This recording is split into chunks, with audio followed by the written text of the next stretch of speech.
Racing to the 2021 Kentucky Derby, it's time for another prospect as we take a look at Caddo River.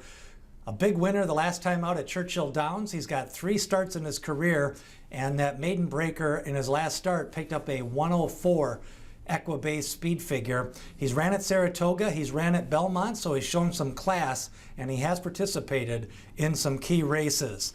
Now, interesting pedigree on Caddo River, and this is why sometimes when you look at some of the homebreds, you got to take a deep dive into their pedigree. People a lot of times will look at the yearling prices on some of the top contenders on the trail, and there isn't a lot of correlation between the yearling price and their future success.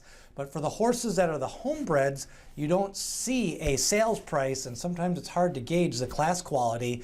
And this horse actually has got a nice little pedigree for Shortleaf Stable. They've been in the game for quite a few years, and they used to be kind of loblolly stable connections back in the day, for those of you who remember some of those horses in the late 80s, early 90s, as I remember some of the loblolly stables. But this son of Hardspun, and Hardspun's the type of sire that, again, if you're breeding to race, he can get some good runners. He brings some of that Danzig tactical speed and overall speed on the sire side. Now, the mare is where it gets a little bit interesting here on Caddo River.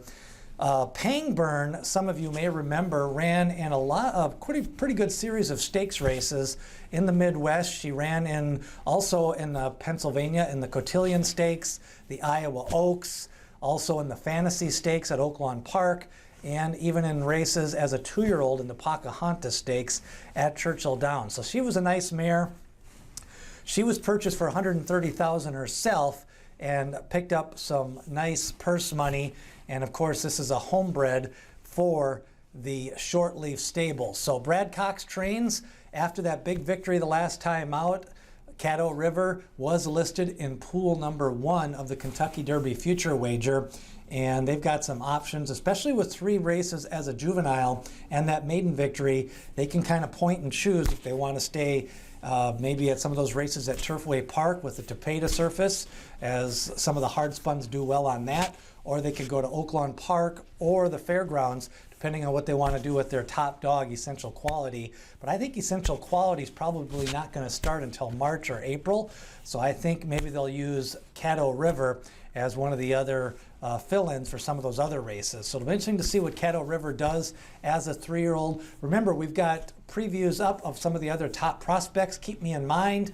Also, horses like Life is Good, and take a look at some of the Essential Quality and a few others as we continue to lead you into the 3-year-old season. Don't forget, coming soon, the Future Book, a weekly series on the 3-year-olds. We'll be starting that later on this year and into 2020 all the way to June. So the Future Book coming soon, and that'll be released on Mondays. Hit subscribe, ring that bell for notifications as we continue to lead you up to the 2021 Kentucky Derby.